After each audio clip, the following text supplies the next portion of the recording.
Please excuse the hair, but here is part one of Who the Fuck Did I Marry? So I met my ex-husband around March 4th of 2020. We met on Facebook dating site, and we also matched on Hinge. I did not realize that he was on both under two different names. So one was his actual name, and the other one was a variation, like a nickname that he called himself. Different pictures. So it was a running joke between us. Oh, you ain't even recognize that you had matched with me on Hinge. No, I didn't. And also that should have been a red flag. By the way, you will notice in this story, I called it the United Nations of red flags. It is so many red flags that, I mean, you would have thought I was colorblind because I ignored all of them. So anyway, back to the story. We met around March 4th. We exchanged phone numbers. He called me and we talked on the phone for the first time. In the first phone call, he told me that he had just moved to Georgia from California, from San Diego.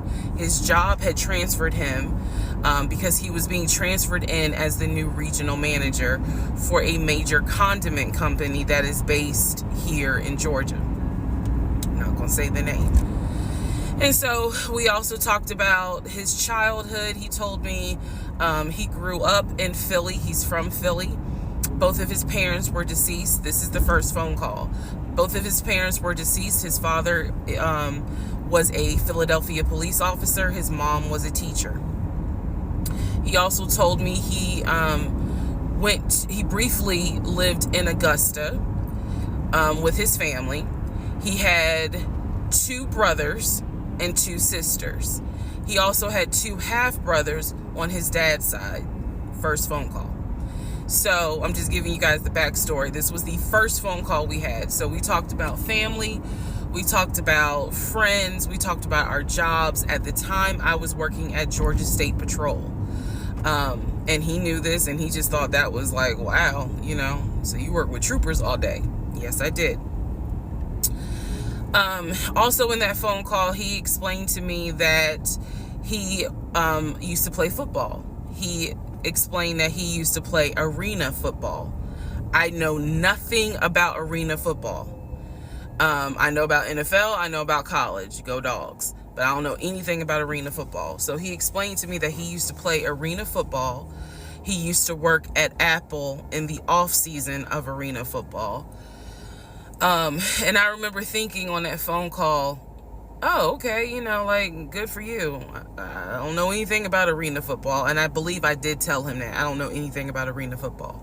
That'll come into play later on. So he told me, I just moved here. My job is paying for my housing and they're helping me to look for a house. He was like, right now I'm in Gwinnett County, but I'm trying to look for a house ideally in Atlanta, like Brookhaven, Sandy Springs. He was like, I really would like to move out there. And so I thought, that's great. You're looking to get a house. You just moved here. He was like, I don't really know too many people here because I spend all my time at work and, this job is really demanding. So that was our first phone call. We talked more. He talked a lot, which took me by surprise because I'm not really used to men talking more than me. He eventually asked me out on a date. Our first date was set for Saturday, March 7th, 2020. He asked me what was my favorite restaurant. I said Cheesecake Factory. And so we agreed to go out at the Cheesecake Factory in a location that was in between. I lived in Clayton County at the time. He lived in Gwinnett County. I realized that if you don't know anything about Metro Atlanta, that makes no sense. But basically, we lived about 45 minutes apart. So we agreed to meet at the Cheesecake Factory over at Perimeter Mall, which is in an area, Sandy Springs, Dunwoody area. I was excited. Like, I called my friends and was like, I got a date, you know, blah, blah, blah. We'll see how it goes. First conversation was good.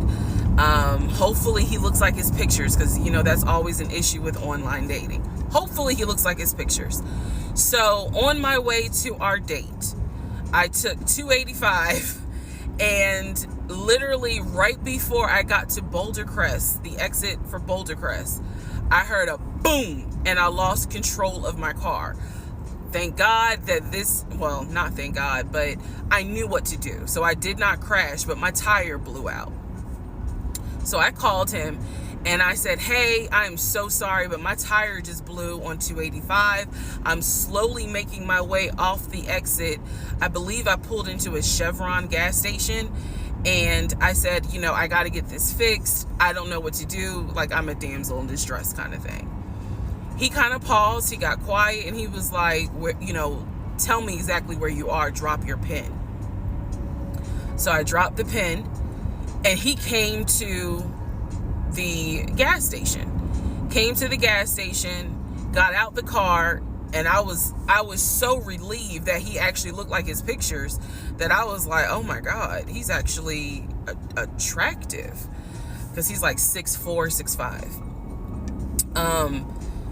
Oh, also, man, I apologize. So let me go back to the first conversation. Let me add something.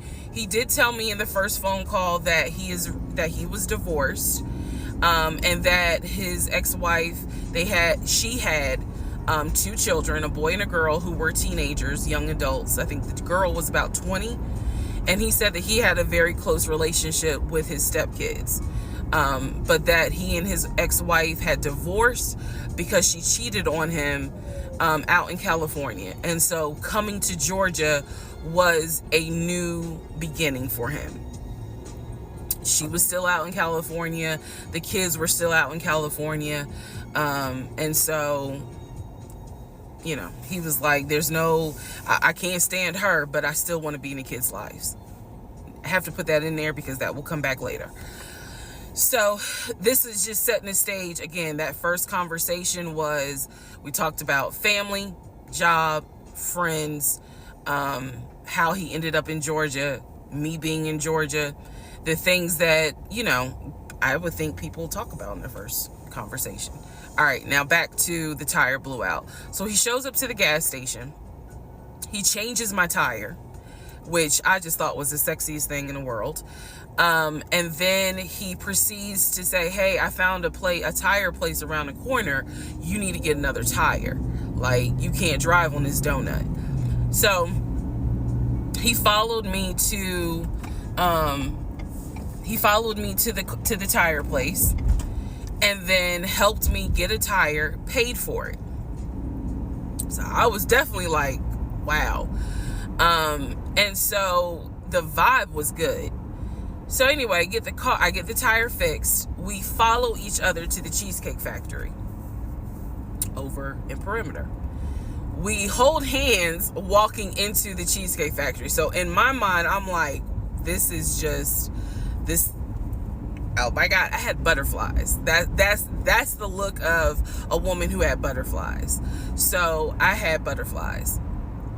And we go in. There's a long wait. And so we sit outside and we just talk. And the conversation's great. And this is where he tells me what it is he's looking for. He tells me, you know, I believe at the time he was 42. He was like, I want to get married and it be for real. He's like, my parents were married 40 plus years before my mom passed away. And I want that. I want marriage, family, a house. Like, that is what I want. He was like, I'm as a man, I'm ready to get married, but I want it to be for real, because the first time, you know, it really hurt me when she cheated on me. So he's telling me everything that I wanted to hear. And so he was like, what is it that you want? And I said pretty much the same thing. I was like, I'm ready to get married. Definitely want to have a family. And I want to marry my best friend. So we both put on the table that we wanted marriage. And this is the end of part one.